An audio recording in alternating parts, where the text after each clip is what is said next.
ଆଇମା ଗପ ପିଢ଼ିର ଆଉ ଏକ ଗପ। ଚନ୍ଦ୍ରଦୀକ୍ଷାର ରାଜକୁମାରୀ।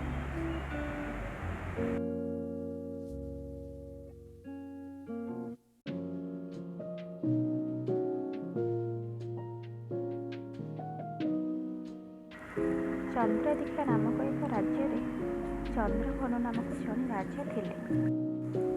ରାଜାଙ୍କର 2 ଜଣ ରାଣୀ ଥିଲେ ଏବଂ ଗୋଟିଏ ବୋଲି ଅଲିଅଳି କନ୍ୟା ଥିଲେ। ରାଜକୁମାରୀ ବହୁତ ସୁନ୍ଦରୀ ଥିଲେ। ସୁନ୍ଦରତା ସହିତ ସର୍ବଗୁଣ ସମ୍ପନ୍ନ ଥିଲେ। ରାଜକୁମାରୀଙ୍କ ବିବାହ ବୟସ ଆସିଲା। ରାଜା ଉତ୍ତମ ବର ଖୋଜିଲେ, ଯିଏକି ପରବର୍ତ୍ତୀ ସମୟରେ ତାଙ୍କ ରାଜ୍ୟ ସମ୍ଭାଳି ପାରିବ। ଏ ମଧ୍ୟରେ ରାଜକୁମାରୀ ଜଣେ ସାଧାରଣ ସୁନ୍ଦର ଯୁବକକୁ ନିଜ ମନ ଦେଇଛନ୍ତି। ଏ ବିଷୟରେ ଜାଣିବା ପରେ ରାଜା ରାଜକୁମାରୀଙ୍କୁ ବୁଝେଇବା ସହ ଆକଟ ମଧ୍ୟ କରିଲେ, କିନ୍ତୁ ରାଜକୁମାରୀଙ୍କର ଗଭୀର ଭଲ ପାଇବା ଏ ଆକଟକୁ ମାନି ନଥିଲା। ପରବର୍ତ୍ତୀ ସମୟରେ ରାଜା ନିଜ କନ୍ୟା ପାଇଁ ସ୍ୱୟଂବରର ଆୟୋଜନ କରିଲେ। ରାଜା ରାଜ୍ୟ ତଥା ରାଜ୍ୟ ବାହାରେ ରାଜକୁମାରୀଙ୍କ ବିବାହ ସମ୍ବନ୍ଧୀୟ ସମ୍ବାଦ ପଠାଇଲେ।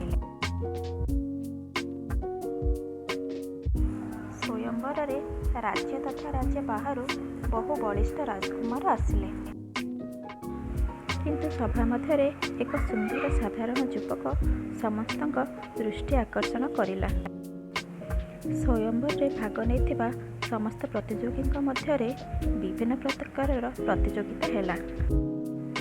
ଯୁବକ ଜଣକ ନିଜ ଦକ୍ଷତା ଓ ଉପସ୍ଥିତ ବୁଦ୍ଧି ସାହାଯ୍ୟରେ ସବୁ ପ୍ରତିଯୋଗିତାରେ ଉତ୍ତୀର୍ଣ୍ଣ ହେଲା। ଯୁବକଟିର ଉପସ୍ଥିତ ବୁଦ୍ଧି ଓ ରାଜକୁମାରୀଙ୍କ ପ୍ରତି ଥିବା ଭଲ ପାଇବା ଓ ସମ୍ମାନ ରାଜାଙ୍କୁ ଆକୃଷ୍ଟ କରିଲା।